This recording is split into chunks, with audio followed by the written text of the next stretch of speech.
आपल्या या ग्रुपला 1 वर्ष पूर्ण झालेले आहे. तर आज आपल्याकडे आमंत्रित पाहुणे आहेत चंद्रशेखर भावे सर,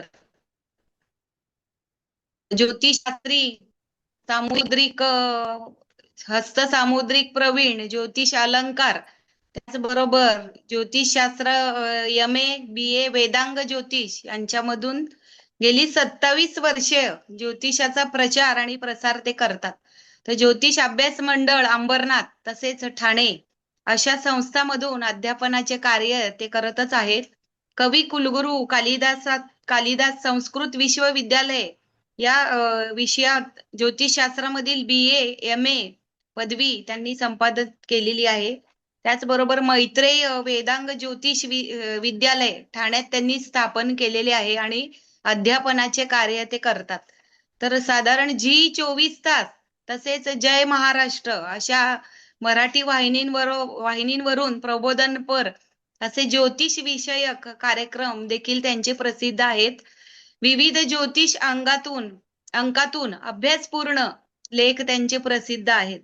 सध्या ज्योतिष अभ्यास मंडळ ठाणे संस्थेचे 9 वर्षापासून अध्यक्षपद ते भूषवित आहेत. शास्त्री परीक्षेनंतर ज्योतिषशास्त्रातील विशेष तत्वांची ओळख व्हावी यासाठी मैत्रेय जिज्ञासा ज्योतिष वर्ग या माध्यमातून अध्यापनाचे कार्य त्यांनी सुरू केलेले आहे. तर आजचा त्यांचा विषय आहे. असे विविध डिग्री घेतलेले अतिशय प्रभावी व्यक्तिमत्व आज आपल्या समोर आहेत आणि त्यांचा विषय आहे आरूढ लग्नाचा विचार. तर मी सरांना विनंती करते की जास्त वेळ न घालता तुम्ही तुमचे व्याख्यान सुरू करा. भावे सर नमस्कार. आपलं व्याख्यान सुरू तुमचं करा. स्वागत आहे. बरं का, एक विनंती, एक फोन वजा विनंती केली, त्या विनंतीस मान देऊन तुम्ही आलात त्याबद्दल तुमचे मनपूर्वक आभार व्यक्त करतो. आता व्याख्यान सुरुवात करा सर तुमचं. शास्त्र संस्कृतीला वंदन. जगद्गुरु महर्षी व्यास ऋषींना वंदन. जमलेले सर्व गुरुजन, ज्येष्ठ श्रेष्ठ थोर, या सगळ्यांना वंदन आणि जमलेला सगळ्या ज्योतिष जिज्ञासूंना अभिवादन. रामो राजमणी सदा विजयते, रामं रमेशं भजे, रामेणाभिहता निशाचरचमो, नामाय तस्मै नमः. रामान्नास्ति परायणं परतरं, रामस्य दासोऽस्म्यहम्. रामे चित्तलयः सदा भवतु मे, भो राम मामुत्तर. आज श्री रामनवमी आहे, आपल्या सगळ्यांचं आराध्य दैवत. त्यांनाही वंदन करून मग आपण पुढे जाऊया. तर आरूढ संकल्पना ही अतिशय एक आगळा वेगळा ज्योतिष तत्व आहे. असे अनेक ज्योतिष तत्व आहेत, तिला फारसं गणित कॅल्क्युलेशन वगैरे लागत नाही आणि पटकन आपल्याला फलादेश त्याच्यावरनं काही महत्वाचे फलादेश म्हणजे करता येतात आणि फार मोठा पसारा नाही किंवा काही नाही. साधी एक तुमची ठोकळा कुंडली जरी असली समोर, एक ठोकळा कुंडली जरी समोर असली तरी त्याच्यावरनं तुम्ही अगदी साध्या पद्धतीने पटकन काही असे फलादेश आपण या आरूढ संकल्पनेवरून करून घेऊ शकतो.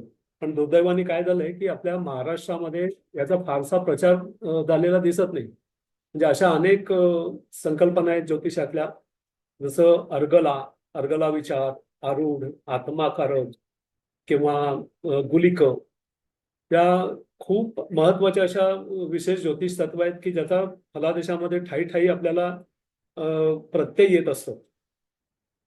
तर थोडासा हा विषय वेगळा असं मी म्हणतो, कारण का इथे फारसा प्रचलित तो नाही आहे. असं जरी असलं तरी दक्षिण भारतामध्ये, उत्तर भारतामध्ये किंवा नाडी ग्रंथ जे आहेत वेगवेगळे, देवकेरलम, शुकनाडी, सत्यनाडी वगैरे वगैरे, तर ह्या अशा ग्रंथांमध्ये किंवा जातक तत्व वगैरे अशा ग्रंथांमध्ये त्याचा अगदी खूप स्वैर उपयोग केलेला आहे फलादेश करत असताना आणि त्याच्यावरनं काही असे फल सांगितलेली आहेत त्याच्यामध्ये.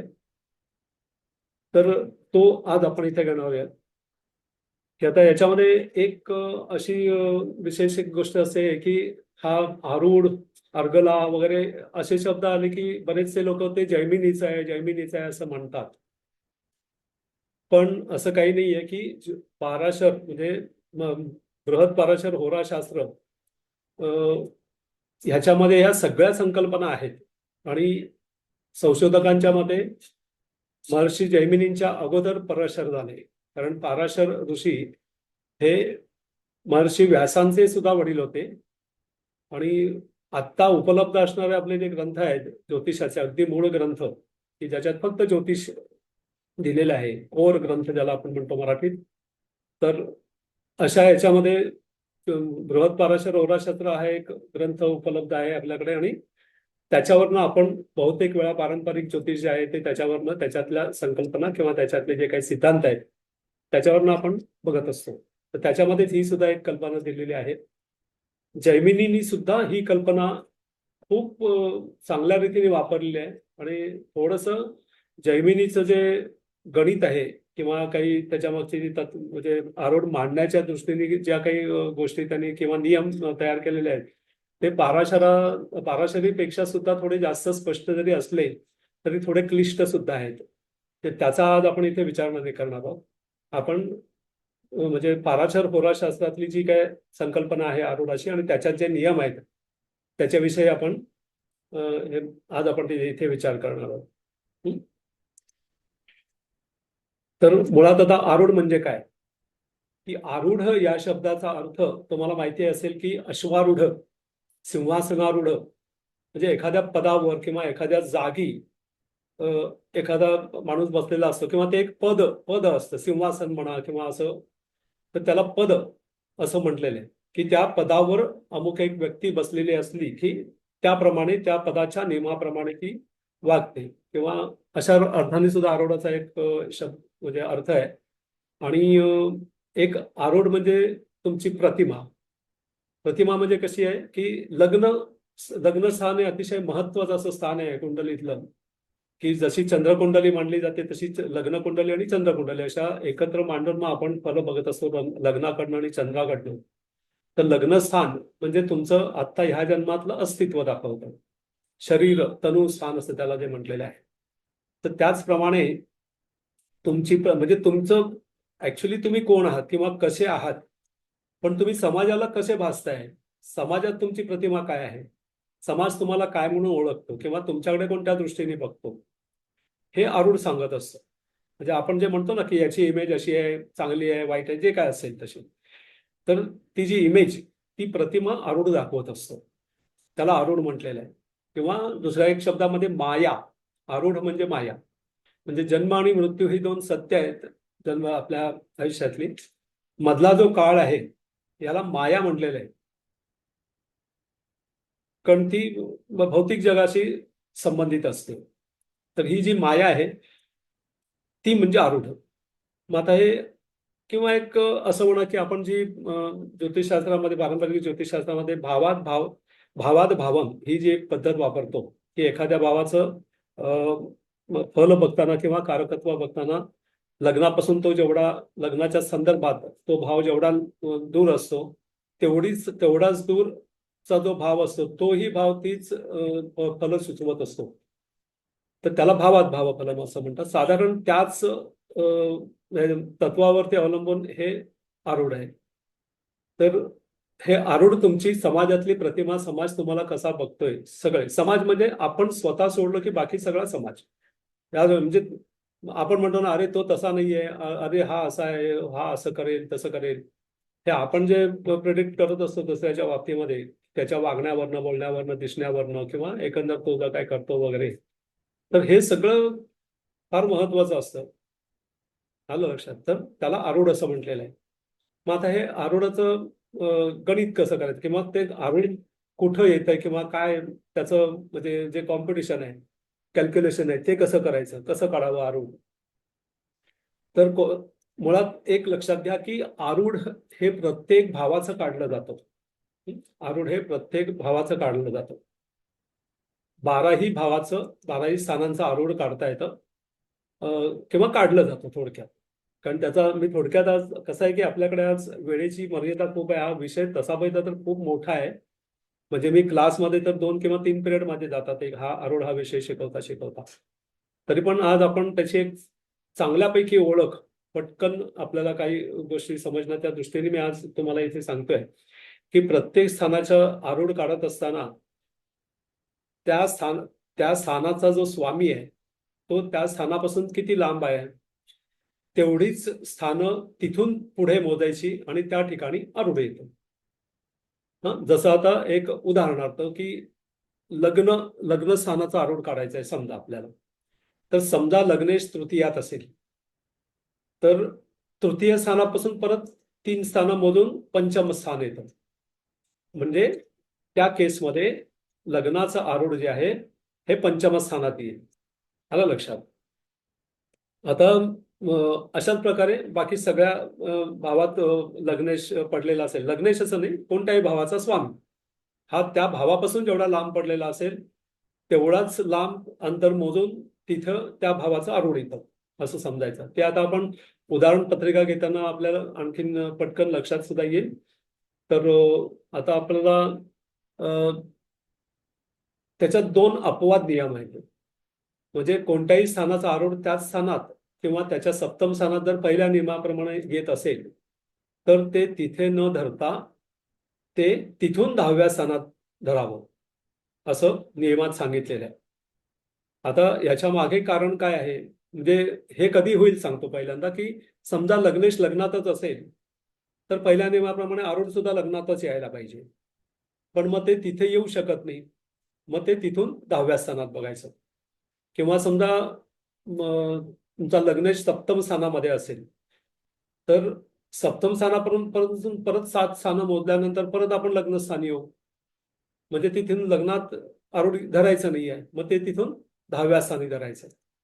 किंवा दुसऱ्या बाबतीमध्ये मला की लग्नेश चतुर्थात असेल तर चतुर्थापासून 4 स्थानं मोजून सप्तम स्थान येतं. मग ते लग्नाच्या सप्तमात सुद्धा आरूढ येत नाही. मग काय करायचं तर तिथून ते 10व्या स्थानात म्हणजे सप्तमाचं 10वं स्थान म्हणून ते चतुर्थातच येईल. किंवा लग्नेश समजा दशमात असेल तर लग्नेश दशमात असेल तर 10व्या स्थानापासून परत 10 स्थानामधून आपण परत 7व्या स्थानात येतो. मग ते 7व्या स्थानात येऊ शकत नाही आरूढ. मग ते तिथून परत 10व्या स्थानी म्हणजे चतुर्थात असेल. म्हणजे अगदी सरळ गोष्ट आहे की कोणत्याही स्थानाचा स्वामी त्याच स्थानामध्ये किंवा त्याच्यापासून सप्तमात असेल तर आरूढ चतुर्थात येतं. आणि कोणत्याही स्थानाचा स्वामी हा चतुर्थात किंवा दशमात असेल तर आरूढ चतुर्थात येतं. आणि कोणत्याही स्थानाचा स्वामी त्याच स्थानात असेल किंवा तिथून सप्तमात असेल तर आरूढ दशमात येतं. हे 2 अपवाद नियम कायम लक्षात ठेवायचे. आता कोणत्याही स्थानाचा आरूढ त्याच स्थानात का येत नाही किंवा त्याच्या सप्तमात का येत नाही त्याच्यासाठी ग्रंथात त्याची एक मीमांसा केलेली आहे की लग्नस्थान चतुर्थ स्थान दशम स्थान आणि सप्तम स्थान ही 4 जी मुख्य केंद्रस्थानं आपण त्यांना म्हणतो. आपल्या आयुष्यातली अतिशय महत्वाची अशी स्थान आहे की मानवी आयुष्य या 4 स्थानांनी दाखवलेल्या कारकत्वातून पुढे जात असतं. आलं लक्षात. तर या 4 जी स्थानं आहेत त्या स्थानात किंवा म्हणजे लग्न भाव स्पष्ट लग्न भाव स्पष्ट दशम भाव स्पष्ट सप्तम भाव आणि स्पष्ट चतुर्थ भाव या ठिकाणची देवता ही लग्न स्थानाची लग्नबिंदूवरती प्रजापतीचं जे स्थान आहे म्हणजे सांभाळ करणारा अर्थात विष्णूचा अवतार. त्याच्यानंतर दशम स्थानामध्ये इंद्र आहे म्हणून तो राजा आहे आणि आपण दशम स्थानाला राज्य म्हणतो म्हणून ते इंद्राचं स्थान आहे. त्याच्यानंतर चतुर्थ स्थान हे वरुणाचं स्थान आहे जलतत्वाचं. आणि सप्तम स्थान ज्याला अस्थ असं आपण म्हणतो लयकारक तिथे शिवाचं स्थान आहे. म्हणून कोणत्याही स्थानाचा आरूढ हे त्या स्थानात किंवा त्याच्या सप्तम स्थानामध्ये जिथं प्रजापती आणि शिवाचं स्थान आहे तर शिव आणि प्रजापती यांच्या ठिकाणी माया चालत नाही. मायेचं तिथं काम नाही म्हणून आरूढ तिथे धरत नाही. ते तिथून दशमात धरतात. हे त्याच्या मागे ग्रंथात दिलेली मेहस. आता हे आरूढ एकदा काढून झालं अशी कोणत्याही स्थानाची आपण आरूढ काढायची असतात. आपण वेगवेगळ्या स्थानाचे नंतर बघूयात. तर आरूढ काढल्यानंतर आता आरूढ लग्नाचं महत्व काय आहे तर तुमची समाजातली प्रतिमा किंवा ह्या आरूढ लग्नाला तुम्ही लग्नाप्रमाणेच बघत जा. की जेवढं महत्व आरूढ आपण लग्न स्थानाला देतो तेवढंच महत्व आरूढ लग्नाला. आता आरूढ लग्न 12ही स्थानांचं आरूढ काढल्यानंतर त्याच्यात सगळ्यात मुख्य कुठलं आरूढ आहे तर आरूढ लग्न आहे, म्हणजे लग्न स्थानाचा आरूढ, ज्याला आपण AL असं म्हणणार आहोत याच्या पुढे. हा, AL म्हणजे आरूढ लग्न. जसं सगळ्या 12ही स्थानांमध्ये लग्न स्थान हे लग्न स्थानाला अनन्यसाधारण महत्व आहे, तसंच त्या सगळ्या आरूढांमध्ये 12ही स्थानांच्या आरूढामध्ये सगळ्यात मुख्य स्थान म्हणजे आरूढ लग्न. कारण ही तुमची प्रतिमा आहे, तुमची स्वतःची ती प्रतिमा आहे. आता याचा फलामध्ये आपण याचं बघताना कसं बघावं की समजा वृषभ लग्न आहे आणि लग्नेश हा चतुर्थ स्थानात आहे. वृषभ लग्न आहे आणि लग्नेश हा चतुर्थ स्थानात आहे. तर आपण जर पहिल्यांदा बघितलं त्या नियमाप्रमाणे गेलो तर लग्नेश चतुर्थात म्हणजे तिथून 4 स्थानं म्हणजे सप्तम स्थानामध्ये येईल मोजून झाल्यावर. पण सप्तमात ते आरूढ येत नाही म्हणून तिथून 10व्या स्थानात म्हणजे परत चतुर्थातच आरूढ आलं, म्हणजे तिथे सिंह रास आली. मग आता वृषभ लग्न साधारण कसं असतं की ते सौम्य, स्वभावाने प्रेमळ, सौम्य, एक फॅशन, खाण्यापिण्याची आवड, एक रजोगुणी रास आहे, ती शुक्राची रास आहे, विलासी रास आहे. तर त्याप्रमाणे आपण त्यांना बघणार. परंतु आरूढ कुठं दाखवतंय तर सिंह राशीमध्ये. तर या व्यक्तींमध्ये तुम्हाला सिंह लग्नाची फलं सुद्धा दिसतील किंवा तीच जास्त दिसतील. म्हणजे एक स्थिर निर्णय घेणं किंवा फारशा चैनीमध्ये, विलासा याच्यामध्ये न राहता कष्ट भरपूर घेणारे किंवा एक सत्ता गाजवणारे, नेतृत्व करणारं. कारण वृषभ लग्नाची लोक शक्यतो नेतृत्व वगैरे म्हणजे पुढाकार घेऊन पुढे जाऊन सिच्युएशन हातात घेणं वगैरे या ज्या गोष्टी असतात अग्नितत्वाच्या लग्नांच्या, त्यातल्या त्यात सिंह लग्नाच्या, या तुम्हाला वृषभ लग्नात दिसणार नाहीत. पण ज्याचा वृषभ शुक्र सिंहवेत आहे वृषभ लग्नाला, त्याचा आरूढ सिंहवेत येणार आणि मग ते सिंह राशीप्रमाणे तुम्हाला ते लोक भासतील. अशी साधारण त्याची फळ आहेत आरूढ लग्नाची. आता त्याच्यापुढे आता मी काही विशेष नियम घेतो फक्त, की फार त्याच्याविषयी म्हणजे अभ्यासातनं पुढे जाणारा हा विषय असल्यामुळे ते सगळं काय आता आपल्याला 1 तासाभरात घेता येणार नाहीये. तरी सुद्धा आता त्या आरूढ लग्नाचा सगळ्यात जास्त मोठा आणि पटकन जो उपयोग होतो आणि तो एक हॉट विषय असतो आपल्या फलादेशातला, की माझी धनस्थिती कशी राहील. कुठलाही जातक म्हणजे 10 जातकातले 8 जातक तरी विचारतात की बाबा आर्थिक स्थिती कशी राहील किंवा आर्थिक स्थिती सध्या म्हणजे जसं समस्या आहे. तर ही आर्थिक स्थिती तुम्हाला पटकन आरूढ लग्नावर न बघता येते, की एकदा आरूढ लग्न फिक्स केलं कुठं येतं तर ह्या आरूढ लग्नाचं द्वितीय स्थान म्हणजे आरूढ लग्नाचं धनस्थान आणि आरूढ लग्नाचं लाभस्थान ही धनयोगासाठी त्याची विचारात घेतात. कारण का लाभ आणि धनस्थान ही आपण सुद्धा धनयोगासाठी बघतोच. कुंडलीची कुंडलीचं द्वितीय स्थान म्हणजे धनस्थानाला धनस्थानच म्हटलेलं आहे आणि लाभस्थान म्हटलेलं आहे. तर हे लाभ आणि धनस्थान आपण जशी लग्नाकडनं बघतो, लग्नाच्या संदर्भात बघतो, तशीच AL म्हणजे आरूढ लग्नाच्या संदर्भात सुद्धा द्वितीय आणि लाभस्थानावरनं धनयोग विचारात घ्यायला सांगितलेलं आहे. आता ते कसे बघायचे तर आरूढ लग्नाच्या द्वितीय आणि लाभस्थानी असलेले जे ग्रह आहेत हे धनप्राप्ती सुचवतात. शुभ ग्रह हे शुभ सुलभ मार्गाने, तर पापग्रह हे अन्य मार्गाने धनप्राप्ती सुचवतात. आता हे सगळे नियम जे आहेत हे पाराशरीमध्ये आरूढ म्हणजे लग्नपद फल असं म्हणून जो अध्याय आहे, अध्याय 30वा, त्याच्यामध्ये या सगळ्या गोष्टी दिलेल्या आहेत की हे, आणि त्याच्याप्रमाणे तुम्ही बघितलं तर आजही तुम्हाला तो प्रत्यय येतो. आता त्याच्यापुढे त्यांनी सांगितलेलं आहे की द्वितीय स्थान म्हणजे आरूढाचं संदर्भात द्वितीय स्थान आणि लाभस्थानाशी जेवढे ग्रह योग करतील, योग म्हणजे युतीनी किंवा दृष्टीनी, तेवढे ग्रह तुमचं धन स्थिती सुचवतील. म्हणजे समजा एखाद्याच्या द्वितीय आणि लाभस्थानात म्हणून 4 ग्रह असतील तर ते 4 मार्गाने किंवा तेवढ्या प्रमाणात तुमची धनस्थिती सुचवतील. आता ह्याच्यामध्ये सुद्धा कसं आहे की हे जे योग करणारे ग्रह आहेत आरूढ लग्नाच्या द्वितीय आणि लाभस्थानी दृष्टीने किंवा तिथे असण्याने योग करणारे जे ग्रह आहेत त्यांच्या बलवत्तेप्रमाणे सुद्धा परत त्याच्यामध्ये कमी जास्तपणा येईल, की उच्चीचा ग्रह हा खूप चांगल्या रीतीने असा धनप्राप्ती करून देईल आता हा उच्चीचा जो ग्रह आहे त्याला नवांशातनं सुद्धा बळ पाहिजे, म्हणजे तो बलवान पाहिजे थोडक्यात. तर तो अतिशय चांगल्या रीतीने तुम्हाला धनप्राप्ती करून देईल. द्वितीयातला ग्रह, लाभातला ग्रह हा तुम्हाला चांगल्या मार्गाने धनप्राप्ती करून देईल. आता मगाशी जे आपण म्हटलं की पापग्रह हे अन्य मार्गाने धनप्राप्ती सुचवतात. अन्य मार्ग म्हणजे थोडासा अनैतिक म्हणा किंवा बेकायदेशीर म्हणा किंवा असं मार्ग म्हटलं तरी चालेल, किंवा खूप कष्टविष्ट किंवा खूप रिस्की कामं जी असतात त्याच्यातून हे पापग्रह सुचवतात. कारण पापग्रहांची फलं सुद्धा पापफल आपण धरतो, अपेक्षा तशीच असते. तर त्या दृष्टीने पापग्रह जेव्हा येतात तेव्हा ते पाप मार्गाने असं नाही, पण खूप कष्ट करून किंवा मेहनत करून काही रिस्क असलेली जी कामं आहेत त्याच्यातून धनप्राप्ती सुचवतात, किंवा अनैतिक मार्गाने सुद्धा काही ठिकाणी दिसतं आपल्याला. म्हणजे ग्रंथामध्ये तर सरसकट असंच दिलेलं आहे की शुभग्रह शुभ मार्गाने, पापग्रह पाप मार्गाने.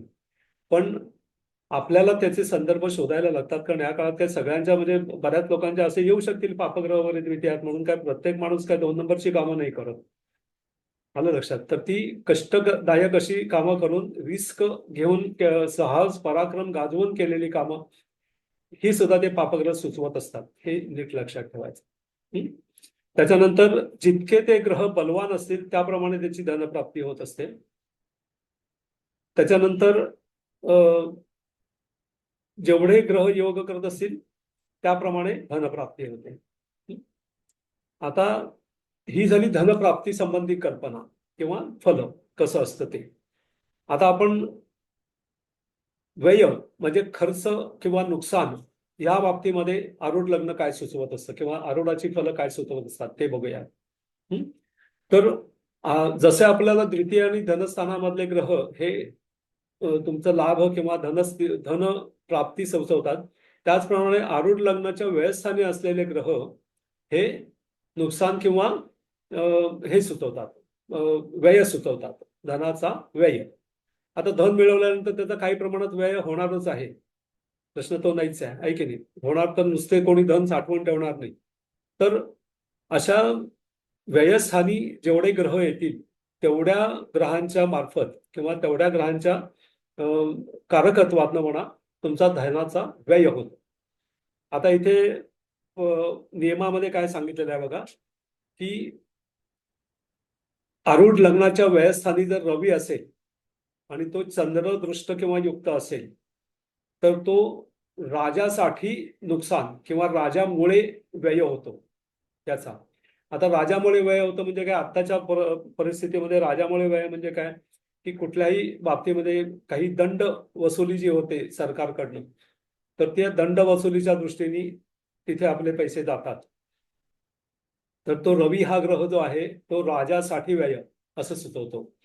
आता किंवा मग त्याची जी कारकत्व आहेत, आता रवी हा राजा पण सुचवतो, रवी हा पितृ म्हणजे वडिलांचा पण कारक आहे. तर त्याप्रमाणे वडिलांकरता सुद्धा खर्च म्हणजे असा होऊ शकतो रवी जर व्ययात असेल तर.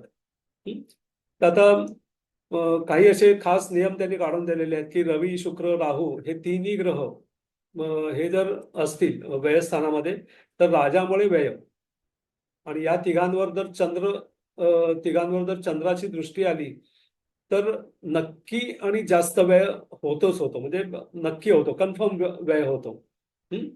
पण शुक्र राहू आणि रवी हे तिन्ही ग्रह जर आरूढ लग्नाच्या व्ययात असतील तर म्हणजे दंड किंवा हे बसून आपला पैसा खर्च होणार.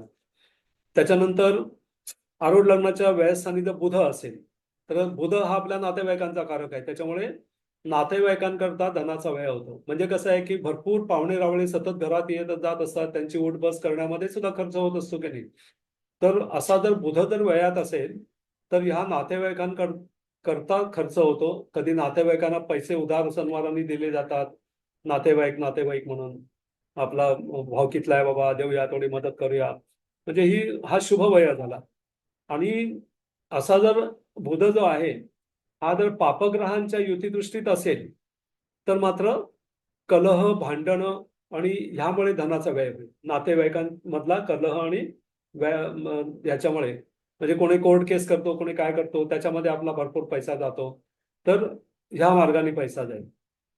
त्याच्यानंतर व्ययस्थानी जर गुरु असेल आणि त्याच्याशी चंद्राचा संबंध होत असेल दृष्टीने म्हणा किंवा युतीने, तर कर भरण्यामध्ये, कर म्हणजे टॅक्सिस, कर भरण्यामध्ये आपला भरपूर पैसा जातो गुरु असेल तर. आलं लक्षात. त्याच्यानंतर व्ययस्थानी जर शनी असेल तर शनी हा आजारपणाचा, अनारोग्याचा कारक आहे.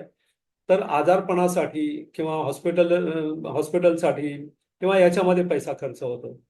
त्याच्यानंतर एलच्या व्ययस्थानामध्ये, आता एल म्हणजे आरूढ लग्न हे समजा, एलच्या व्ययस्थानी जर मंगळ असेल तर मंगळ हा भावंडांचा कारक आहे, म्हणून भावंडांसाठी खर्च होतो.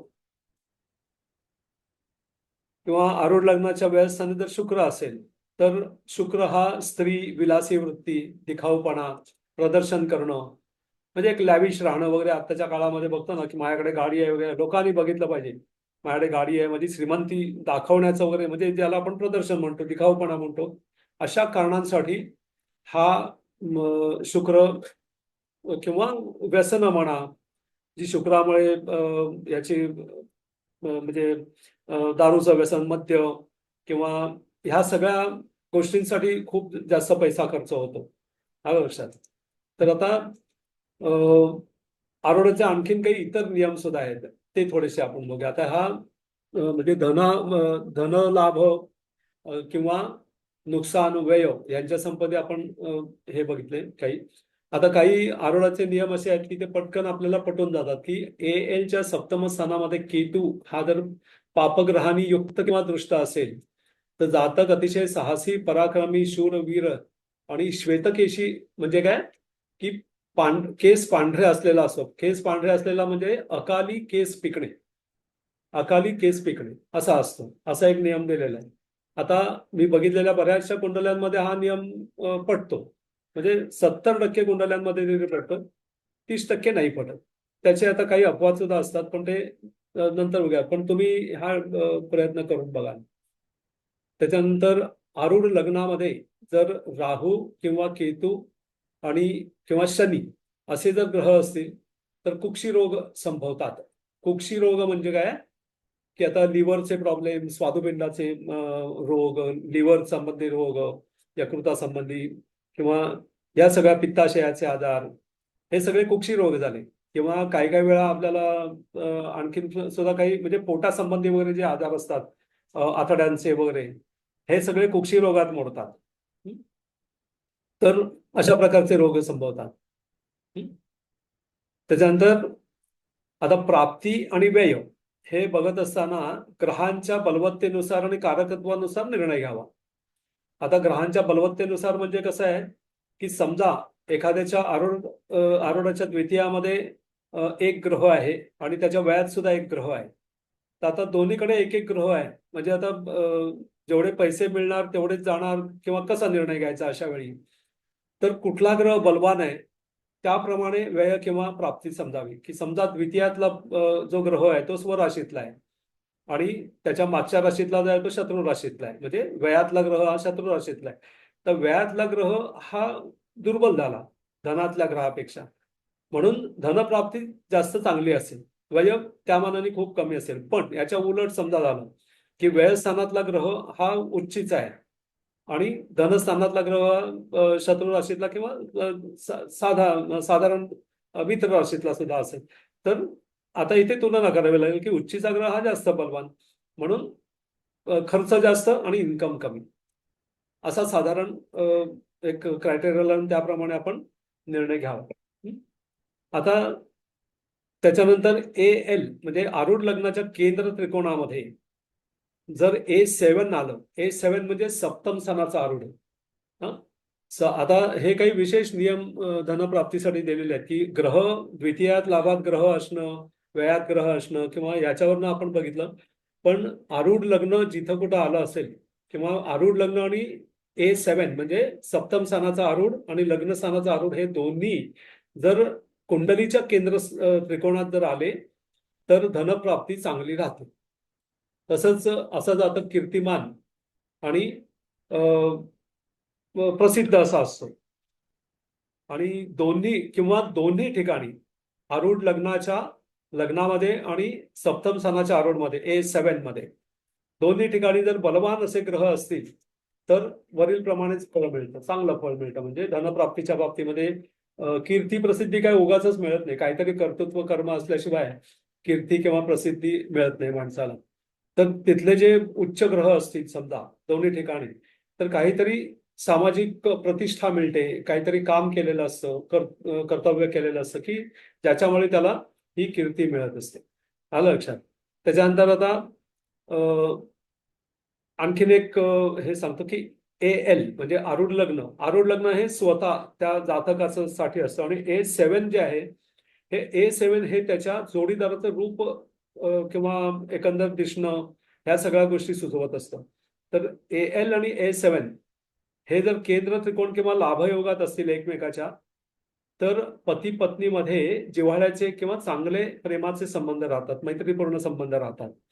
म्हणजे आता हे कसं बघायचं की लाभयोग म्हणजे काय, की एक ग्रह दुसऱ्याच्या तृतीयात असणं आणि दुसरा ग्रह पहिल्याच्या लाभस्थानात असणं, त्याला आपण लाभयोग म्हणतो. आलं लक्षात? तर किंवा नवपंचम योग, एकमेकाच्या पंचम नवम स्थानात ग्रह जसे असतात तसे हे A7 आणि AL हे जर एकमेकाच्या केंद्र योगात आले, त्रिकोणा योगात आले किंवा लाभ योगात आले तर पती आणि पत्नी, कारण का A7 हे तुमचं जोडीदाराचं हे आरूढ दाखवत असतं आणि AL हे स्वतःचं जातकाचं आरूढ असतं. तर या दोघांमध्ये चांगले जेव्हा संबंध येतात, दोन आरूढांमध्ये जेव्हा चांगले संबंध येतात तेव्हा त्या संबंधात एक जिव्हाळा, मैत्रीपूर्ण संबंध आणि चांगले प्रेमाचे संबंध राहतात. आता ह्याच्या उलट जर समजा AL आणि A7 हे जर एकमेकाच्या 6 असतील तर पती पत्नीमध्ये मैत्रीपूर्ण संबंध राहत नाहीत, व्यवहार जास्त वाढतो तिथे, असं एक साधारण लक्षात आलेलं आहे. की आता हा जो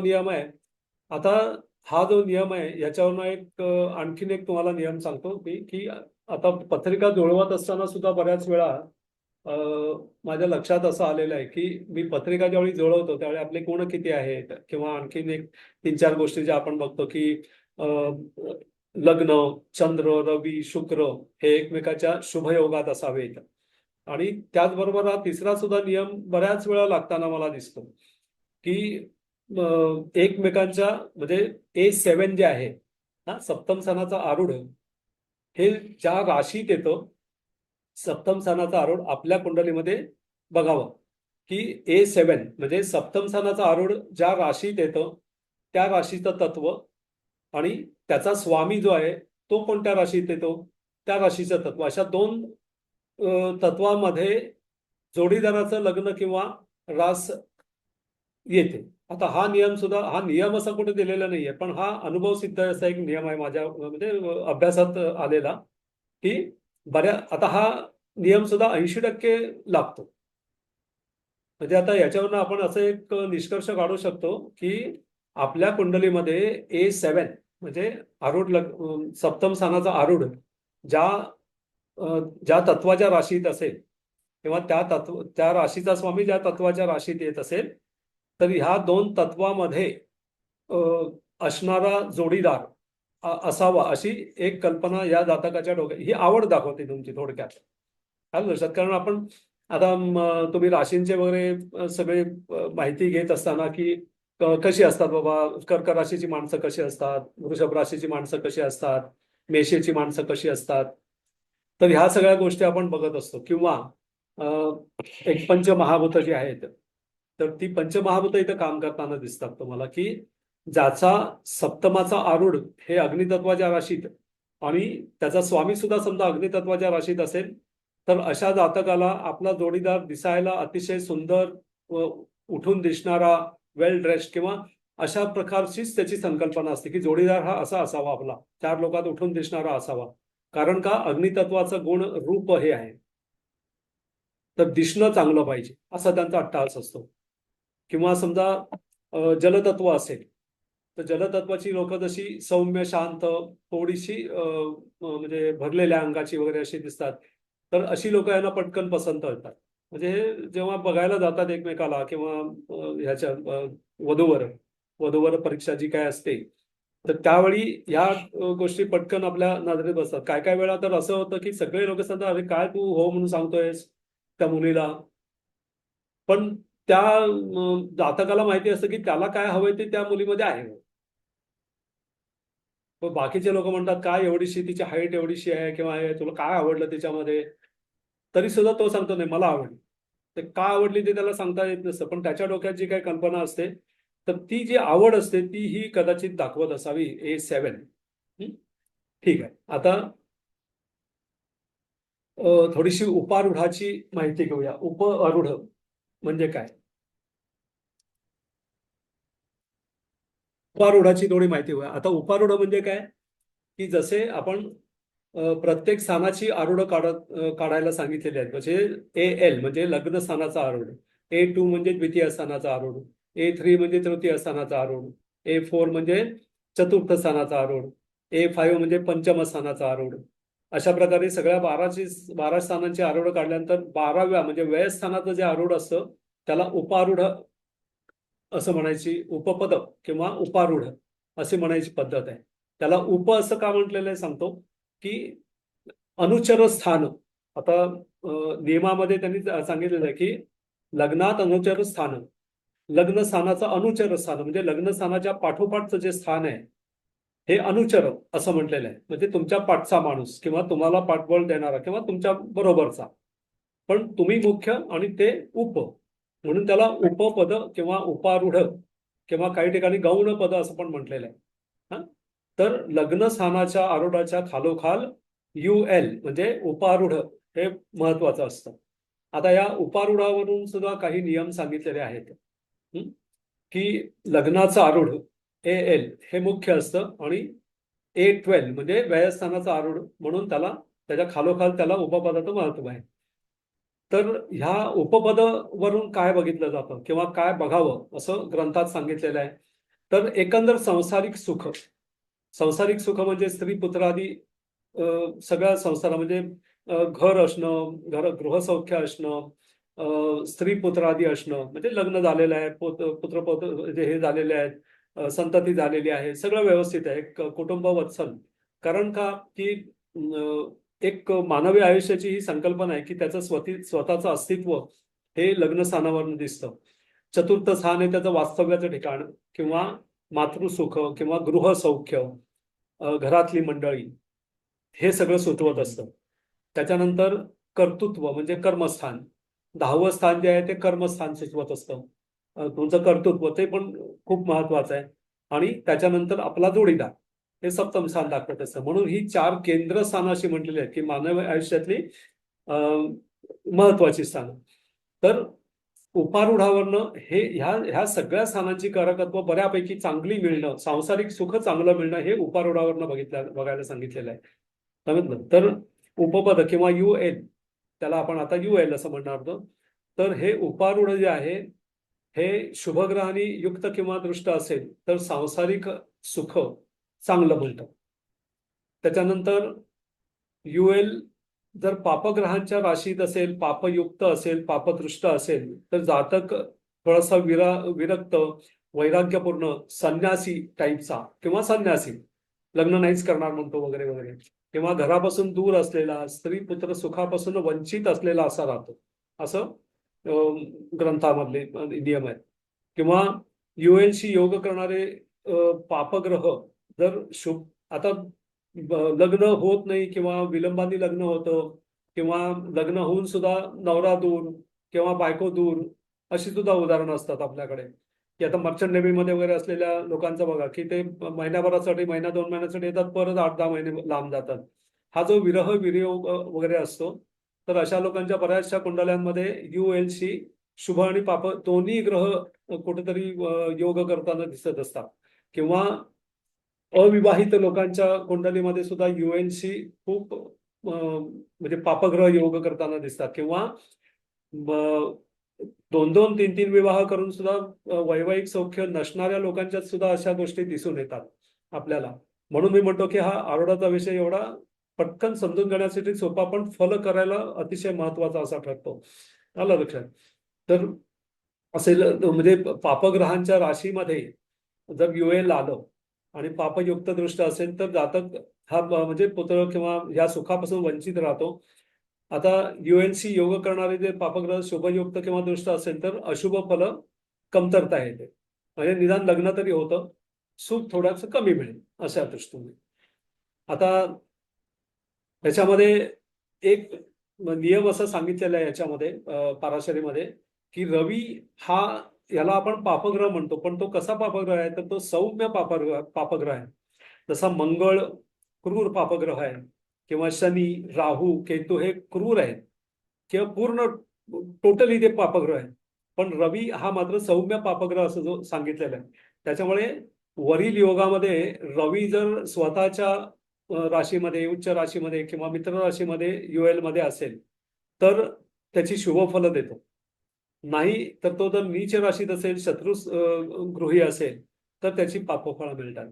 त्याचा तो श्लोक दिलाय बघा, की रवेर्ने मात्र पापः स्यात् स्वच्छ मित्र स्वभ स्थित नीच शत्रुगतस्थ दता सौ पाप एव. म्हणजे नीच शत्रुगृहामध्ये जर असेल रवी, युएल मध्ये असलेला रवी हा नीच राशीत किंवा म्हणजे तुळेचा किंवा शत्रू राशीत असेल शुक्राच्या वगैरे, तर असा रवी पाप फळ देईल.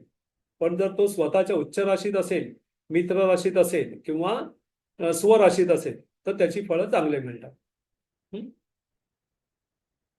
आता युएलचे काही नियम बघूया, की युएल वरनं अनेक गोष्टी काही बघायला मिळालेल्या आहेत.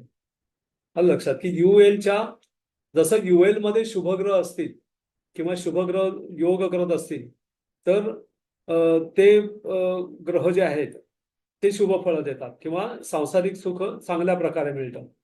त्याच्यानंतर अशीच फळं सगळी युएलच्या द्वितीय स्थानी असलेल्या ग्रहांसाठी सुद्धा सांगितलेली आहेत, की युएलच्या द्वितीय स्थानामध्ये सुद्धा जर शुभ उच्च ग्रह असतील, शुभ ग्रह असतील तर सांसारिक सुख चांगलं असतं.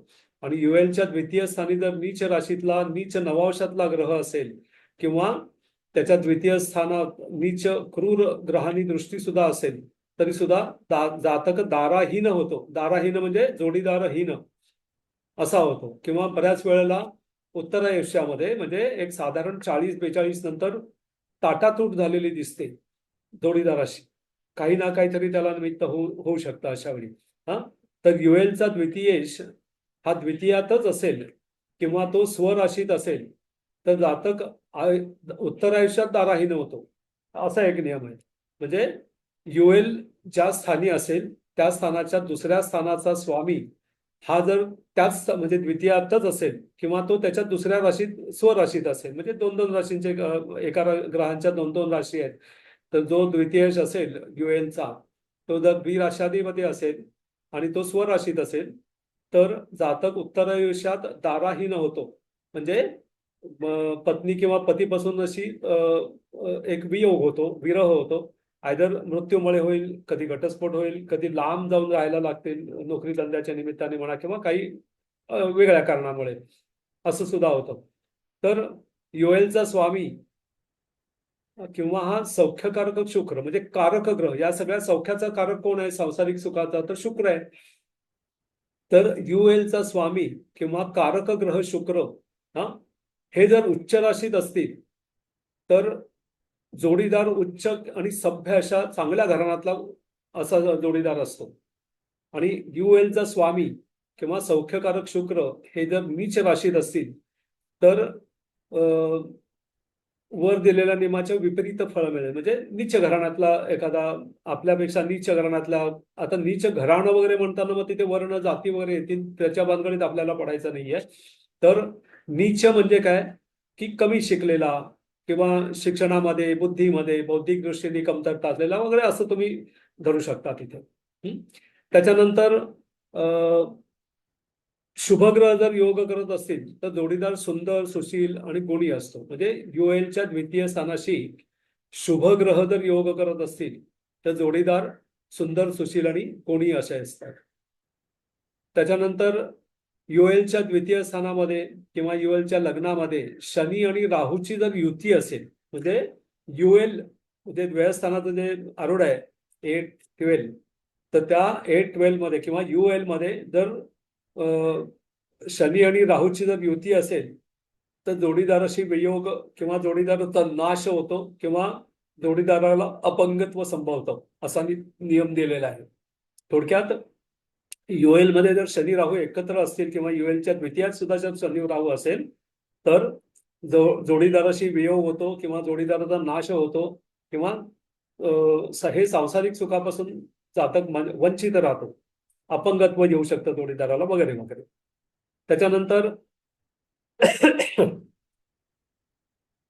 एक नियम असा सांगितलेला आहे की युएलचा जो धनेश असतो म्हणजे युएल पासून द्वितीय स्थानात जी रास आहे तिचा स्वामी हा जर जन्म लग्नाच्या द्वितीयात पापग्रहाने युक्त दृष्ट असा असेल तर जातक अनितीने वागणारा, अनितीने कार्य करणारा किंवा चोर असतो असा पण एक नियम दिलेला आहे.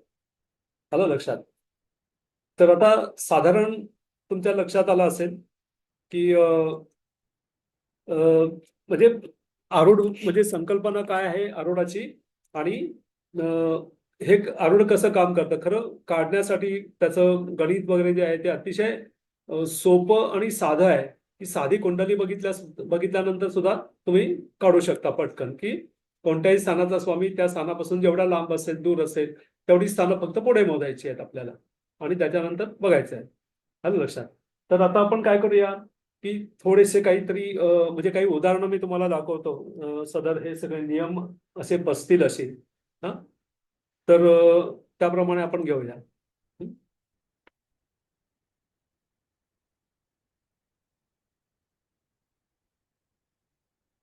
आज प्रभू श्री रामचंद्रांची जयंती किंवा जन्मदिवस आहे. आज रामनवमी आहे. नाही होते का?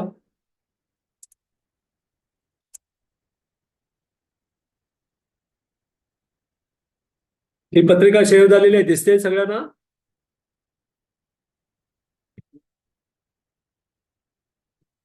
पत्रिका दिसते का सगळं? दिसते. अच्छा.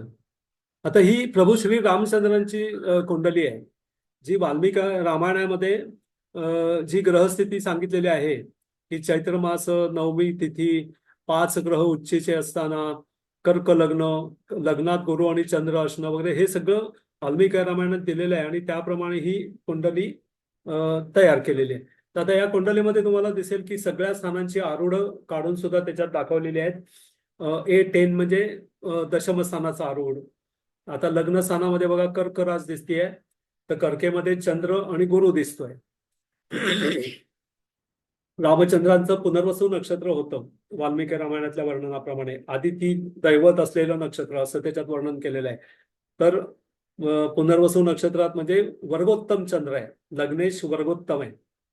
आता एक कुंडलीवरती नजर टाकल्यानंतर आरूढाचं तर आपण बघूयाच पण तसे सुद्धा आपल्या म्हणजे याच्यामध्ये श्रीरामांच्या कुंडलीमध्ये आपल्याला खूप काही राजयोग झालेले तुम्हाला दिसतील की सगळ्यात पहिली गोष्ट म्हणजे लग्नेश आणि भाग्येश हे एकत्र लग्न स्थानात आहे. हा पारशरीतल्या कारकाध्यायामध्ये जे राजयोग सांगितलेले आहेत की केंद्र आणि त्रिकोणाचा संबंध आला आणि तो केंद्रातनं किंवा त्रिकोणातूनच आला तर तो संबंध हा राजयोग कारक ठरतो.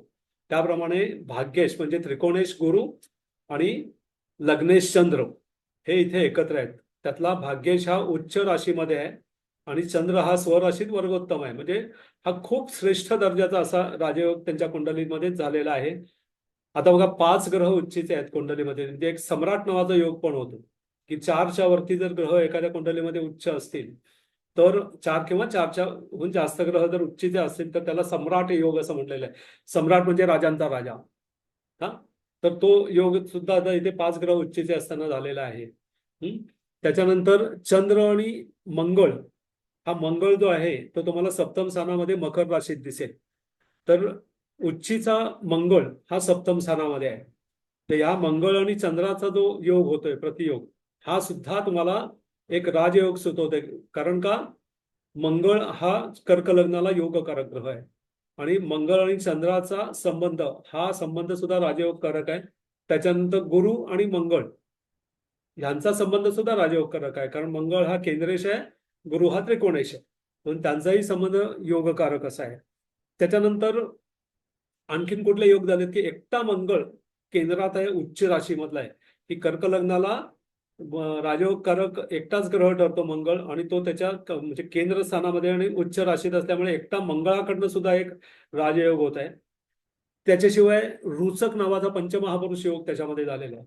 रुचक योग हा मंगळापासून होतो, उच्चीचा किंवा स्वराशीचा मंगळ वगैरे, ते आपल्याला आता माहितीच असेल. तर त्याच्याप्रमाणे की हा रुचक योग सुद्धा झालेला आहे. त्याच्यानंतर हंस नावाचा योग सुद्धा झालेला आहे. पंचमहापुरुष योगातल्या हंस नावाचा योग सुद्धा इथे झालेला आहे. आलं लक्षात. त्याच्यानंतर रवीच्या व्ययद्वितीयामध्ये म्हणजे वेशी वाशी हे सुद्धा राजयोग झालेले आहेत. त्याच्यामध्ये तुम्हाला दिसतील की पुढे बुध आहे, रवीच्या पुढे रवी बघा, मेष राशीमध्ये रवी आहे, रवीच्या द्वितीय स्थानामध्ये बुध आहे, आणि रवीच्या व्ययस्थानामध्ये उभयाचारी योग, हा, आणि तो पण शुभ ग्रहांपासून झालेला, तो सुद्धा एक राजयोग आहे. असे अनेक राजयोग त्यांच्या कुंडलीमध्ये झालेले तर दिसतातच आपल्याला पारंपरिक ज्योतिषाप्रमाणे. आता आपण थोडंसं आरूढ लग्नाप्रमाणे घेऊया. की आरूढ लग्न हे त्यांचं लग्नेश लग्नातच असल्यामुळे, आता मगाशी आपण सगळे जे नियम बघितले की लग्नेश लग्नात असेल तर आरूढ लग्नात न धरता ते तिथून दशम स्थानात पकडावं. तर इथे आता आरूढ लग्न AL जे आहे ते दशम स्थानात आलेलं आहे, आणि त्या दशम स्थानामध्ये उच्चीचा रवी आहे, उच्च राशीतला रवी आहे. त्याच्यानंतर आरूढ लग्नाचा स्वामी जो मंगळ आहे, मेष राशीचा स्वामी, तोही त्याच्या दशमात उच्च राशीमध्ये आहे. आलं लक्षात. त्याच्यानंतर आरूढ लग्नाच्या चतुर्थ स्थानामध्ये उच्चीचा गुरु पण आहे, आणि आरूढाच्या सप्तमामध्ये सुद्धा उच्चीचा शनी आहे. तर ह्या सगळ्या ज्या गोष्टी आहेत ह्या त्यांच्या चक्रवर्ती पद किंवा राजांचा राजा, किंवा आज बघा कुठल्या त्रेतायुगापासून आज कलियुगापर्यंत सुद्धा श्रीरामांची कीर्ती ही अबाधित आहे. ही एक आदर्श आणि योग्य असा राजा म्हणून आज त्याला आपण देवच मानतोय, आज प्रभू रामचंद्रच म्हणतोय. पण त्यांनी जे आदर्श ठेवले मानवी जन्म घेऊन, ते म्हणजे एवढा काळ टिकले. हे सगळे प्रसिद्धी योग आहेत. आलं लक्षात की गजकेसरी योग सुद्धा त्यांच्या कुंडलीत झालेला आहे, चंद्रगुरुमुळे, केंद्रातल्या चंद्रगुरुमुळे. असे एवढे सगळे राजयोग पण झालेत. पण AL आरूढ लग्न, आता आरूढ लग्न काय सुचवतं बघा इथे, की मुळातच कर्क लग्न, कर्क रास लग्नात गुरु, हा व्यक्ती किती प्रेमळ पाहिजे. आपल्या पारंपरिक ज्योतिषाच्या दृष्टीने बघितलं तर की हा व्यक्ती किती प्रेमळ पाहिजे किंवा कसा पाहिजे. पण श्रीरामांची जी कीर्ती आहे ती खांद्यावरती धनुष्यबाण घेतलेल्या अवस्थेतच आपण त्यांना बघत असतो, हो की नाही. मग आता हे काय सुचवतं तुम्हाला की बघा आरूढ लग्न कुठं आलेलं आहे, म्हणजे समाजात आज आपण त्यांना काय म्हणून ओळखतो, क्षत्रिय राजा. आपण त्यांना आज राजा म्हणून ओळखतो, शस्त्रधारी म्हणून ओळखतो. तर त्यांचं आरूढ लग्न जे आहे ते मेष या क्षत्रिय म्हणजे अग्नितत्वाच्या राशीत आलेलं आहे. तिथे उच्च राशीतला रवी आहे, आणि त्याच्या दशमामध्ये परत उच्चीचा मंगळ आहे. तर हे मंगळ आणि रवी हे दोघे जण क्षत्रिय गुणधर्म सुचवतात त्यांच्यातले. समजलं की नाही, की जसं आपण लग्नस्थानावरनं प्रेमळ अशी ही व्यक्ती आहे ते होते, त्यांचं म्हणजे स्वतः ते खूप प्रेमळ आहेत किंवा या सगळ्या गोष्टी आहेत नाही असं, पण आज आपण त्यांना समाजात त्यांची प्रतिमा काय आहे की धनुर्धारी, राम हा धनुर्धारी आहे. तर आता ही धनुर्विद्या कोण सुचवतंय सांगा इथे, की उच्चीचा जो शनी आहे त्या शनीची दृष्टी आरूढ लग्नावर आलेली आहे बघा, 7वी दृष्टी. तर शनी हा धनुष्क असं त्याला म्हटलेलं आहे. शनीचं फल काय, शनी हा धनुर्धारी आहे, धनुष्य विद्येचा किंवा शस्त्रास्त्र विद्येचा स्वामी हा शनी आहे. तर ह्या शनीची दृष्टी त्या AL वरती आलेली आहे. हे झालं आता त्यांचं एक प्रतिमेच्या संदर्भात. त्याच्यानंतर आता एक योगायोग म्हणा किंवा एक कुंडलीच तशी झालेली आहे की UL, आता UL ची फळं पण आपण बघितली की UL आणि A7 हे सुद्धा त्यांचं मेष राशीत आलेलं आहे. की मगाशी जशी फळं बघितली आपण की मेषेचा रवी जर UL मध्ये आला तर जोडीदार हा उच्च कुलातील असतो. की सीतामाई सुद्धा उच्च कुलातल्या होत्या, देवी स्वरूपात होत्या, देवीचाच ते अवतार होत्या. तर सीतामाई सुद्धा उच्च कुलातल्या होत्या. तर म्हणजे ही पत्रिका आरूढावरनं बघताना सुद्धा आपल्याला या गोष्टी कळतात की आपण श्रीरामांना काय म्हणून समजतो, तर धनुर्धारी, किंवा त्यांनी जसं आता आपण मगाशी वर्णन केलं की रामो राजमणी, राजमणी म्हणजे राजांचा राजा. किंवा निशाचर त्याचा हे केला, त्यांचा नायनाट केला. निशाचर म्हणजे राक्षसाच्या म्हणजे पूर्ण राक्षसांचा त्यांनी नायनाट केला. त्यांची साहस, वीर्य, शौर्य वगैरे हे सगळं आपल्याला दिसतं. तर आरूढामध्ये जो मेषेतला रवी आहे, अग्नितत्व हे आपल्याला त्यांचं जास्त भावतं. त्यांची प्रतिमा ती झाली, तर आरूढ लग्न तिथे आहे. आता आपण दुसऱ्या कुंडलीकडे येऊ. की आता ही जी दुसरी ही एक कुंडली नाही आहे, ह्या दोन एकत्र कुंडल्या मी तुम्हाला दाखवतोय. याचं कारण काय की पटकन एक तुलना करायची आहे आपल्याला, की आपण जे इन्कम बघितलं मगाशी, लाभ धनप्राप्ती जी बघितली, तर ह्या धनप्राप्तीच्या बाबतीमध्ये या दोन कुंडल्यांचं आपल्याला तुलना करायची आहे. ही जी पहिल्या कुंडली आहे, त्या पहिल्या कुंडलीमध्ये चंद्र, शुक्र, रवी, शनी आणि बुध हे 5 ग्रह एकत्र आहेत. आणि ते द्वितीय स्थानात आहेत. आलं लक्षात? त्याच्यानंतर दुसऱ्या कुंडलीमध्ये म्हणजे जी कन्या लग्नाची दिसते, त्या कन्या लग्नाच्या कुंडलीमध्ये सुद्धा चंद्र, शुक्र, शनी आणि रवी हे एकत्र आहेत. आता अशी जेव्हा स्थिती येते त्यावेळी धनस्थितीच्या बाबतीत आपण आपल्या सामान्य नियमाने काय करू? प्रेडिक्शन. तर इथं आपण आता बघूया की पहिल्या कुंडली जी तूळ लग्नाची कुंडली आहे, त्या तूळ लग्नाच्या कुंडलीचा आरूढ कुठे येतं बघूया आपण. तर ते आरूढ तृतीय स्थानात आलेलं दिसतंय बघा, तिथे AL दिलेलं आहे. कारण का लग्नेश द्वितीय स्थानात आहे त्याचा. तर तिथून 2 स्थानामधून पुढे आपण तृतीय स्थानात येतो, म्हणून AL जे आहे, आरूढ लग्न जे आहे हे तृतीय स्थानात आलेलं आहे. आता इन्कम आणि एक्सपेन्सच्या दृष्टीने जर तुम्ही बघितलं तर या आरूढ लग्नाच्या लाभस्थानावरती मंगळाची दृष्टी येते, राहूची दृष्टी येते आणि स्वतः गुरु त्याच्या द्वितीय स्थानात आहे. स्वतः गुरु त्याच्या द्वितीय स्थानात आहे, पण गुरु हा नीच राशीत आहे. म्हणजे 3 ग्रह इन्कम दाखवतात. आरूढाच्या द्वितीय स्थानी गुरु आहे आणि आरूढाच्या लाभस्थानावरती मंगळाची दृष्टी येते आणि आरूढाच्या लाभस्थानावर राहूची पण दृष्टी येते. तर आता त्यातला मंगळ जो आहे त्याची दृष्टी लाभस्थानावर सुद्धा आहे आणि त्याची दृष्टी आरूढाच्या व्यय स्थानावर सुद्धा आहे. तर आता आपण आरूढापासून द्वितीय, लाभ आणि व्यय अशा 3 स्थानाचा फल बघितलं मग अशी की धनप्राप्तीसाठी आणि धनव्ययासाठी म्हणजे खर्चासाठी. तर आता इथे काय दिसतंय तुम्हाला की 3 ग्रहांच्या मार्फत पैसा येणार आणि चंद्र, शुक्र, बुध, शनी आणि रवी 5 ग्रह व्ययात आहेत. व्ययस्थानात 5 ग्रह आहेत. तर या 5 ग्रहांच्या मार्फत जाणार. मग आता 3 ग्रह जे आहेत त्यातले गुरु नीच म्हणजे बलवान नाहीये. मंगळ बलवान आहे, तो स्वराशीतला आहे. आणि राहू सुद्धा स्वराशीतला असल्यामुळे तो बलवान आहे. 3 ग्रह बलवान आहेत. पण आता व्यय सुचवणारे जे ग्रह आहेत त्याच्यामध्ये शनी बलवान आहे, हो की नाही? शनी बलवान आहे, पण त्यांची संख्या 5 आहे आणि इन्कम दाखवणाऱ्या ग्रहांची संख्या 3च आहे.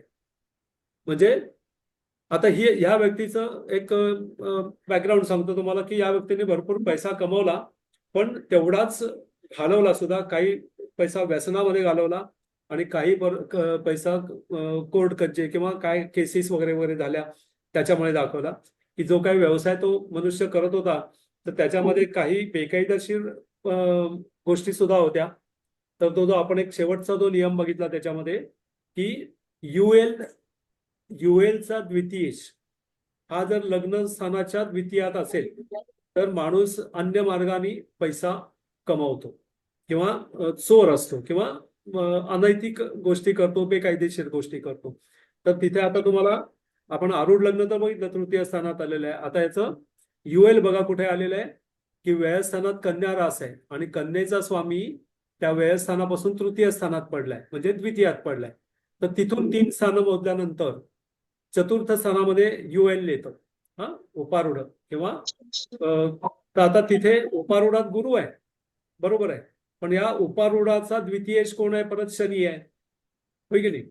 उपारूढाचा द्वितीयेश शनी हा लग्न कुंडलीच्या द्वितीयात आहे. तो नियम इथे काही प्रमाणात बसतो की अनैतिक मार्गाने किंवा बेकायदेशीर मार्गाने पैसा कमवला, तो घालवला व्यसनामध्ये वगैरे, तो भाग वेगळा. आता दुसरी कुंडली बघा. दुसरी कुंडली जी आहे कन्या लग्नाची, तिचा लग्नेश बुध हा लग्नातच आहे त्याच्यामुळे लग्नात आरूढ येऊ शकत नाही, म्हणून तिथून ते आपल्याला दशमात पकडायचं आहे. म्हणून दशम स्थानामध्ये AL दिलेलं आहे. आता तुम्ही बघा की या ALच्या द्वितीय आणि लाभस्थानाशी किती ग्रह योग करतात. हा, तर हे जे द्वितीय स्थानामध्ये आहेत, चंद्र, शनी, शुक्र, रवी, या 4 ग्रहांची दृष्टी लाभस्थानावर येते. ALचं लाभस्थान म्हणजे कुंडलीचं अष्टम स्थान. हा, आणि या 4 ग्रहांची दृष्टी येते. त्याच्यानंतर लग्नातल्या मंगळाची 8वी दृष्टी ही सुद्धा मेषेवरती म्हणजे लाभस्थानावरती येते. त्याच्यानंतर व्ययातल्या गुरुची सुद्धा 9वी दृष्टी या लाभस्थानावर येते. म्हणजे एकंदर 6 ग्रहांचा योग या लाभस्थानाशी होतोय. ही पत्रिका जी आहे, ही जी कुंडली आहे, ही सरकारी नोकरीत असलेल्या एका व्यक्तीची आहे आणि अंडर द टेबल भरपूर इन्कम या माणसांनी कमवली. बघा, लाभस्थानच, आरूढ लग्नाचं लाभस्थानच मुळात अष्टम स्थानात आलं. अष्टम स्थानावरनं आपण लाच घेणं, टेबलाखालचा पैसा, न कष्ट केलेला पैसा, कष्ट मेहनत न करता मिळवलेला पैसा, या सगळ्या गोष्टी आपण अष्टमावरनं बघत असतो. तर त्याच ठिकाणी बरोबर या सगळ्या 6 ग्रहांची दृष्टी येते ते. आता एक सांगायचं मगाशी मी विसरलो की ग्रंथांप्रमाणे हर्षल, नेपच्यून, प्लुटोच्या दृष्टी वगैरे इथे बघितल्या जात नाही किंवा ग्रंथात त्याचा उल्लेख नाहीये मुळामध्ये. पण एक संशोधन म्हणून तुम्ही करून बघायला काही हरकत नाही. आलं लक्षात? हर्षल, नेपच्यून, प्लुटोला सुद्धा धरून काय फळ मिळतं ते एक संशोधनाचा भाग आहे. पण ग्रंथांमध्ये तरी हर्षल, नेपच्यून, प्लुटोचा कुठेही याच्यामध्ये हे होत नाही, म्हणजे अंतर्भाव होत नाही त्या ग्रहांच्या योगात. आता ही झाली. आता मागे आता हीच कुंडली, ही सुद्धा बघा की बेकायदेशीर मार्गाने, अनैतिक मार्गाने पैसा, सरकारी नोकरीत असताना तो सुद्धा, आता इथे सुद्धा तोच नियम लागतो का बघा की व्ययस्थानामध्ये, आता व्ययस्थानाचा आरोढ म्हणजे UL बघू आपण कुठे आहे. UL काढण्यासाठी आपल्याला व्ययस्थानामध्ये रवीची सिंहवारा असेल, तो रवी तिथून तृतीय स्थानात आहे. मग तिथून तिसरं स्थान म्हणजे चतुर्थ स्थान येतं. तिथे UL दाखवलेलं आहे बघा. आता ह्या ULचा द्वितीय शनी होतो परत, आणि तो कुठे आहे? तो परत कुंडलीच्या द्वितीय स्थानात आहे. म्हणजे हा सुद्धा अनैतिक मार्ग, बेकायदेशीर मार्गाने पैसा कमवणं किंवा चोर किंवा या सगळ्या टायटल खाली येत. आता पुढची कुंडली. आता ही जी पुढची कुंडली आहे, ही जो आपण एक नियम बघितला की आरूढ लग्नामध्ये केतू, राहू किंवा शनी आले तर कुक्षी रोग होतात. तर ह्या व्यक्तीला हेपॅटायटिस Cचं इन्फेक्शन झालं. कुठल्या तरी एक असं छोटंसं ऑपरेशन केलं होतं. त्या ऑपरेशनच्या वेळी जे काय रक्त दिलं गेलं त्याला, तर हे ऑपरेशन खूप म्हणजे 97-98 मध्ये झालं होतं. त्यावेळी हेपॅटायटिस C या रोगाची टेस्टिंग होत नव्हती ब्लडमध्ये, आणि नेमकं त्याला दिले गेलेल्या ब्लडमधून त्याचं इन्फेक्शन झालं. आणि हा हेपॅटायटिस C म्हणजे एक प्रकारची कावीळ असते, आणि बरी न होणारी कावीळ असते. याच्यावरती अजूनपर्यंत काही मेडिसिनल मॅनेजमेंट नाही आहे. तर त्याचं इन्फेक्शन याला झालं, त्याला आपण म्हणतो कुक्षी रोग. तर तो नियम याच्यामध्ये लागतो बघा की AL मध्ये केतू आणि शनी दोघेही आलेले आहेत. आलं लक्षात? आणि कोपारूढाच्या दृष्टीने बघितलं, कोपारूढाच्या दृष्टीने बघितलं तर व्ययस्थानाचा स्वामी व्ययस्थानापासून 9व्या स्थानात म्हणजे अष्टमात आहे. म्हणून तिथून परत चतुर्थामध्ये याचं UL येणार. तर आता बघा, या AL आणि UL दोन्हीकडे केतू, शनी, राहू, गुलिक, GK म्हणजे गुलिक, त्या गुलिकाची पण इथे 7वी दृष्टी येते. एवढ्या पापग्रहांची दृष्टी UL वरती आलेलं, तर याही व्यक्तीला हे सगळं सांसारिक सुख वगैरे चांगल्या प्रमाणात मिळालं नाही. लग्न झालं, एक म्हणजे अपत्य पण झालं, पण त्याचं सौख्य, सांसारिक सौख्य जेव्हा आपण म्हणतो, हे काही चांगल्या रीतीनं मिळालं नाहीये. आता त्याच्या पुढची ही एक जी कुंडली आहे, तर ही जी कुंडली आहे ही आपल्याला प्रथम दर्शनी बघताना काय वाटतं बघा की वृश्चिक लग्नाची कुंडली आहे. लग्नेश द्वितीयात आहे, पंचमेश द्वितीयात आहे, आणि भाग्येश पण द्वितीयात आहे. धनस्थानामध्ये 1, 5, 9चे स्वामी धनस्थानामध्ये राजयोगकारक ठरतात, कारण केंद्र त्रिकोणाचे स्वामीमध्ये संबंध झालेला आहे. मंगळ लग्नेश आहे, गुरु पंचमेश आहे, आणि म्हणजे त्रिकोणेश आणि केंद्रेशाचा इथे योग झालेला आहे. तर हा खरं राजयोग व्हायला पाहिजे. पण आता याच्यामध्ये काय झालं सांगतो की एक याचा काही व्यवसाय होता, गुजराती माणूस आहे, खूप मोठा व्यवसाय होता, भरपूर पैसा कमवलाय, पण त्याच्यानंतर हा पैसा काही त्याच्या हातात टिकला नाही आणि तो अतिशय भडंग अवस्था झाली त्याची. एक साधारण 40 नंतर, 40-42 नंतर त्यांनी मधल्या 10-12 वर्षामध्ये खूप खूप कमवले पैसे. म्हणजे तो ज्या फॅक्टरीत कामाला होता पूर्वी, ती फॅक्टरीज यांनी ताब्यात घेतली, म्हणजे त्याच्या ताब्यात आली, मालकांनी दिली आणि त्याच्यानंतर त्यांनी खूप पैसा कमवला. पण जेवढ्या वेगाने पैसा आला तेवढ्याच वेगाने निघून पण गेला. आता इथे सुद्धा तर तुम्ही बघितलं तर या व्यक्तीचं आरूढ लग्न जे आहे हा ते तृतीय स्थानात तुम्हाला दिसेल. तर आरूढ लग्नाच्या तृतीय स्थानात, आरूढ लग्नाच्या द्वितीय आणि लाभस्थानामध्ये बघा काय ग्रहांची पोझिशन आहे. तर बुध आणि रवी हे दोन ग्रह लाभस्थानात येतात, आरूढ लग्नाच्या लाभस्थानामध्ये. आणि शनीची दृष्टी आरूढ लग्नाच्या द्वितीयावरती येते. तर इथे 3 ग्रह इन्कम दाखवत आहेत. बुध, रवी आणि शनी हे 3 ग्रह इन्कम दाखवत आहेत. आणि आरूढ लग्नाच्या व्ययस्थानी असलेला मंगळ, चंद्र आणि गुरु, खरं म्हणजे आता यातला मंगळ आणि चंद्र हा लक्ष्मी योग पण दाखवतोय आणि तो द्वितीय स्थानात न होतोय. तर लक्ष्मी आली त्याच्याकडे, नाही असं नाही, पैसा भरपूर आला, पण तो काही त्याच्याच काही सवयींमुळे वगैरे म्हणा किंवा याच्यामुळे तो निघून पण गेला त्याच्याकडे. आणि त्याच्या आता इथे तुम्ही बघितलं तर आरूढाच्या लाभस्थान किंवा द्वितीय स्थानाशी योग करणारे जे ग्रह आहेत त्यातला रवी हा फक्त मित्र राशीत आहे, बाकी बुध शत्रू राशीतला आहे, शनी शत्रू राशीतला आहे, त्याच्यामुळे ते बलवान नाही आहेत.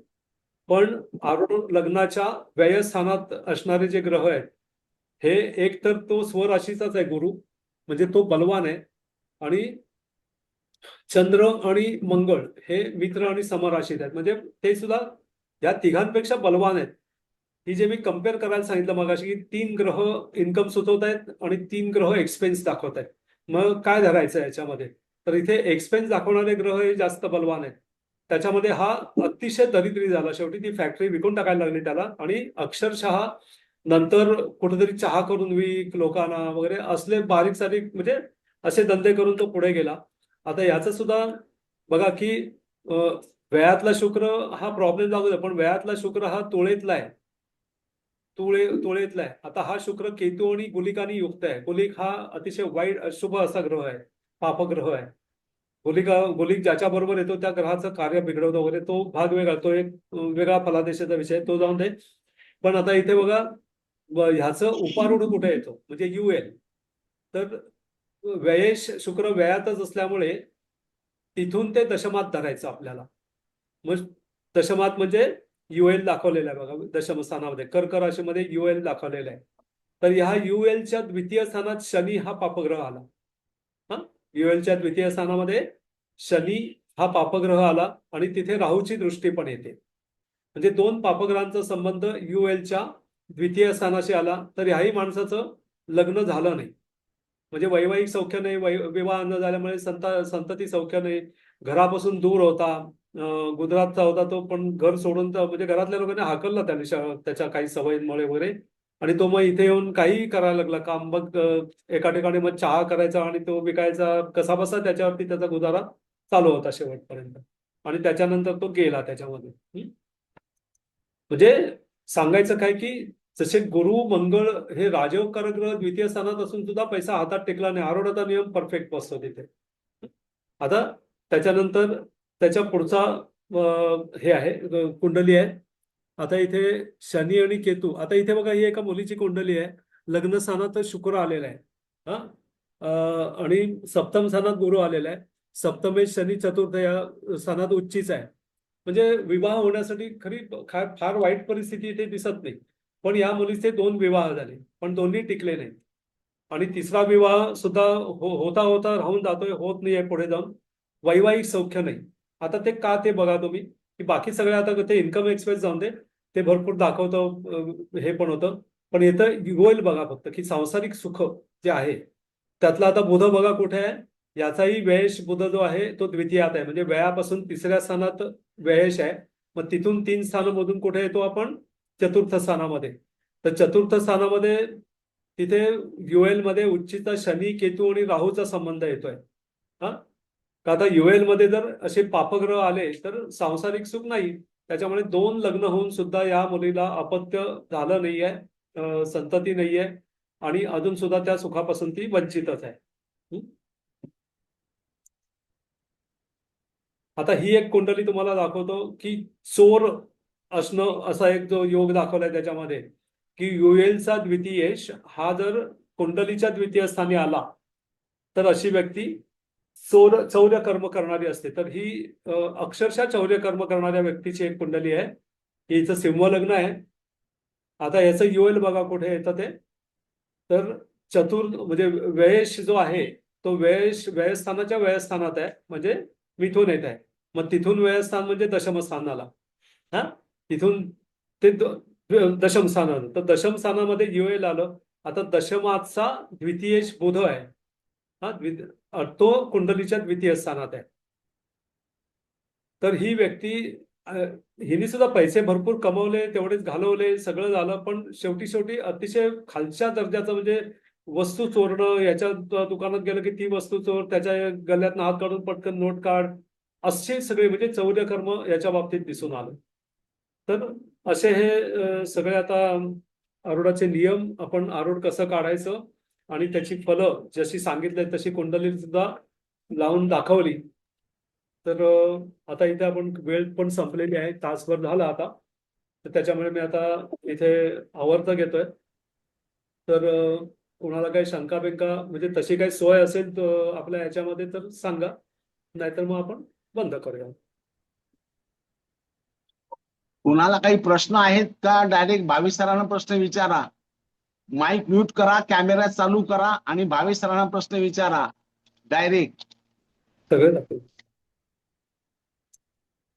कुणाला काही प्रश्न नाहीत भावेश सर, त्यामुळे सांगता करू आपण. चालेल चालेल. भाग्योदय ज्योतिष कुंडली मंथन यांच्या ग्रुप तर्फे आज अश्विन भावे सरांचं अतिशय ओजस्वी वाणीतून व्याख्यान झालं. म्हणजे एक वेगळी कल्पना वेगळ्या पत्रिकेनुसार त्यांनी मांडली. अतिशय मार्मिकतेने, अतिशय तळमळतेने त्यांनी मांडलेली आहे. सर्वांना ती गोष्ट समजलीच असेल आणि त्यांचं ज्ञान, त्यांच्या ज्ञानाचा फायदा सर्वांना घेता आला आणि तो घ्यावा अशी मी सर्वांना आग्रहाची विनंती करतो. एक भावेश सरांना मी फोन केलता की भावेश सर, सुत्रावेते आणि मी असं ग्रुप चालू केलेला आहे, त्या दर गुरुवारी व्याख्यान असतं, तर त्या व्याख्यानाला व्याख्यान द्याल का? त्यांनी लगेच एका फोनवर होकार दिला आणि विषय पण त्यांनीच सांगितले. त्यांना म्हणलं विषय तुम्हीच सांगा, तो विषय त्यांनीच निवडला आणि तुम्हीच व्याख्यान द्यायचं. ते म्हणे हो मी द्यायला तयार आहे. आज त्या विनंतीस मान देऊन भावेश सर इथं आले, त्याबद्दल कुंडली मंथन भाग्योदय ज्योतिष वास्तू हस्तरेखा या ग्रुप तर्फे मी भावेश सरांचे मनपूर्वक आभार व्यक्त करतो. आणि पुन्हा एकदा असाच एखादा भन्नाट विषय घेऊन परत एखादे व्याख्यान द्यायला यावं अशी मी त्यांना आग्रहाची कळकळीची विनंती करतो. धन्यवाद भावेश सर. दोनच वाक्य बोलतो की मला इथे व्याख्यान देण्यासाठी तुम्ही बोलवलं, त्याच्यासाठी मी तुमचा आभारी आहे. कारण एवढी 27-28 वर्ष गेली ज्योतिषाचं प्रचार आणि प्रसार करण्याच्या हेतूने आम्ही जे काम करतोय, त्याच्यासाठी तुम्ही मला इथे या तुमचा प्लॅटफॉर्म उपलब्ध करून दिला, संधी दिली, त्याच्याबद्दल सगळ्यांना म्हणजे सुत्रावे मॅडम तुमचे सगळ्यांचे आभार. तुमचे मनपूर्वक आभार. ज्योतिषामध्ये एवढं तन्मयतेने काम करता आणि ज्योतिषाची पताका उंचावर न्यायचं काम करता, त्याबद्दल तुमचे मनपूर्वक आभार आणि तुमच्या या कार्याचा माझ्यातर्फे हार्दिक शुभेच्छा. धन्यवाद. समाप्त करा. खूप छान सर. एक हाडाचा शिक्षक कसा असतो त्याचं प्रत्यक्ष उदाहरण म्हणजे आपण आहात. आणि आपण आज एक वेगळा विषय घेऊन आमचा हा पहिला वर्धापन साजरा झालेला आहे. दुसऱ्या वर्षात आम्ही पदार्पण करतो आणि सुरुवातच एवढी एकदम बहारदार धडाडीची झालेली आहे, तर त्याबद्दल आम्हाला आनंद आहेच. एक हाडाचे शिक्षक त्यांच्या समोर बसून असं वाटलं की एक वेगळा विषय तन्मयतेने जी शिकवण्याची तुमची हातोटी बघून असं वाटलं की परत एकदा ज्योतिषशास्त्र शिकण्यासाठी ऍडमिशन घ्यावी आणि सरांकडे असाच वेगळा विषय, अवघड विषय सोपा करून शिकवण्याची जी कला आहे, तर ती त्यांच्याकडनं आत्मसात करून घ्यावी. तर ज्योतिषाचा विद्यार्थी हा कायम विद्यार्थीच असतो, अभ्यास करतच असतो आणि असं हे शिक्षण आहे की ते कधीही पूर्ण होत नाही. काहीतरी नवीन गोष्टी प्रत्येक वेळेला वाटतात की काहीतरी आपण नवीन शिकतोय आणि आपली शिक्षणाची बौद्धिक पात्रता ही त्या बाबतीत देखील शंका येते की आपण इथे कुठेच नाहीये, एवढे ग्रेट लोक आपल्यामध्ये आहेत. तर धन्यवाद किती सर. कुठं लोक एक वेगळा विषय आहे आणि अतिशय सखोल मार्गदर्शन, काही हातचं न राखून ठेवता तुम्ही केलेलं आहे. तर त्याबद्दल मी तुमचे धन्यवाद देते. तर आज रामनवमी निमित्त आम्ही काही वेगळा कार्यक्रम नाही केला, पण एक प्रत्यक्ष रामच तुमच्या तोंडामधून वदला असं मला वाटतंय. तर धन्यवाद. तर सगळ्यांच्या वतीने मी आजचा कार्यक्रम संपला असं जाहीर करते आणि सर्व प्रेमींना परत एकदा रामनवमीच्या शुभेच्छा आणि भेटूया परत एकदा असंच नवीन विषय घेऊन पुढच्या गुरुवारी. तर सर्वांच्या वतीने आजची मीटिंग संपली असे मी जाहीर करते. धन्यवाद.